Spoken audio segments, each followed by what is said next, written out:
മഞ്ചാടിക്കാട്ടിലെ കൂട്ടുകാരായിരുന്നു ആമയും മുയലും. ആമ വളരെ പതുക്കെയാണ് പോകുന്നത്. പക്ഷേ മുയല് വളരെ വേഗത്തിലോടുമായിരുന്നു. അതിന്റെ അഹങ്കാരവും നമ്മുടെ മുയലിനുണ്ടായിരുന്നു. കൂട്ടുകാരനായ ആമയെ എപ്പോഴും മുയല് കളിയാക്കും.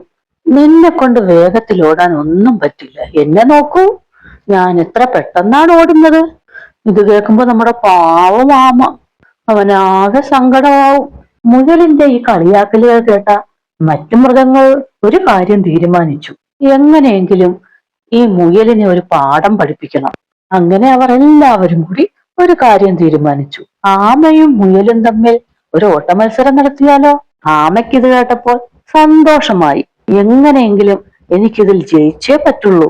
മുയലിന്റെ അഹങ്കാരം അതോടെ തീരുമല്ലോ. അങ്ങനെ ഓട്ട മത്സരം ആരംഭിച്ചു.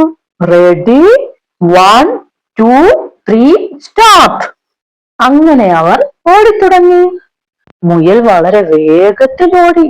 പാവം നമ്മുടെ ആമ, അവൻ വളരെ പതുക്കെ ഇഴഞ്ഞിഴഞ്ഞു വരുന്നതേ ഉള്ളൂ. നോക്കൂ കൂട്ടുകാരെ, മുയലിന്റെ ഓട്ടം കണ്ടോ? നമ്മുടെ ആമയോ, അവൻ പതുക്കെ പതുക്കെ ഇഴഞ്ഞു വരുന്നതേ ഉള്ളൂ. അവന് ജയിക്കണമെന്ന് അതിയായ ആഗ്രഹമുണ്ട്. നമ്മുടെ ആമയ്ക്ക് ജയിക്കാൻ പറ്റുമോ?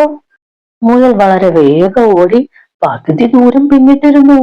ആമയെ കാണുന്നില്ലല്ലോ. കുറച്ചു നേരം ഈ മരത്തിന്റെ ചുവട്ടിൽ വിശ്രമിക്കാം. അങ്ങനെ അവിടെ ഇരുന്നു. നമ്മുടെ മുയൽ എന്ത് ചെയ്തു കൂട്ടുകാരെ? പറയൂ. ഉറങ്ങിപ്പോയി. ഈ സമയം നമ്മുടെ ആമ പതുക്കെ പതുക്കെ ഇഴഞ്ഞു വന്ന് എവിടെത്തി? മരത്തിന്റെ ചുവട്ടിലെത്തി. ഇവന്റെ അഹങ്കാരം ഇന്നത്തോടെ തീർക്കണം. ആമ പതുക്കെ ശബ്ദമുണ്ടാക്കാതെ നമ്മുടെ മുയലിനെ മറികടന്ന് എവിടെത്തി? ആമ അങ്ങനെ ഫിനിഷിംഗ് പോയിന്റിലെത്തി. മറ്റു മൃഗങ്ങൾക്ക് ഇത് വിശ്വസിക്കാൻ പറ്റിയില്ല.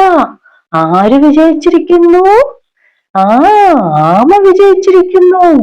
എല്ലാവരും ഡാൻസും പാട്ടും ഒക്കെ അടിച്ചു കളിച്ചു. ഈ ഡാൻസും പാട്ടും ഒക്കെ കേട്ടാണ് നമ്മുടെ ആരുണർന്നത്? നമ്മുടെ മുയൽ ഉണർന്നു. എന്താണ് അവിടെ ഒരു ബഹളം? മുയൽ ഞെട്ടിപ്പോയി. ആമയുടെ കഴുത്തിൽ കിടക്കുന്നത് വിജയിക്കുന്നവരിടുന്ന മാലയല്ലേ? അപ്പോൾ ആമ വിജയിച്ചോ? ഞാൻ തോറ്റുപോയോ?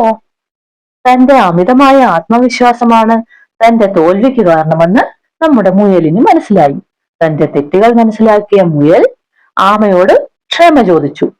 അമിതമായ ആത്മവിശ്വാസം അപകടമാണെന്ന് മനസ്സിലാക്കിയ നമ്മുടെ മുയൽ പിന്നീട് ഒരിക്കലും ആരെയും കളിയാക്കാൻ പോയിട്ടില്ല.